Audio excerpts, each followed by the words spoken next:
Kinumpirma ng Philippine National Police na hawak nila ang dalawang missing link sa kaso ng missing sabongeros. Itong sinabi ni PNP spokesperson Police Brigadier General Gene Fajardo sa isinagawang press briefing ngayon sa Kamkrame. Ayon kay Fajardo, mga kapatid ng whistleblower sa kaso ng mga nawawalang sabongero na si Julie Patidongan alias Totoy, ang mga nahuli na nakilalang sina Elakim Patidongan at Jose Patidongan.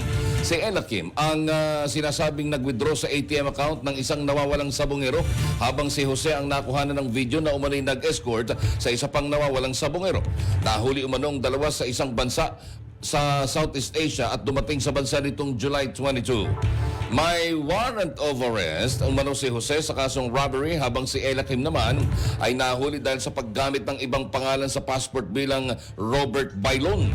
Dagdag pa ni Fajardo na lehitimo ang paghuli sa dalawa dahil may pakikipagtulungan ito sa Bureau of Immigration at naaprubahan din ang kanilang case operational plan. Samantala, dahil sa pagkakahuli ng dalawa, naniniwala ang PNP na mas mabibigyan ng linaw ang kaso ng mga nawawalang sabongero dahil sa mga nalalaman ng mga ito.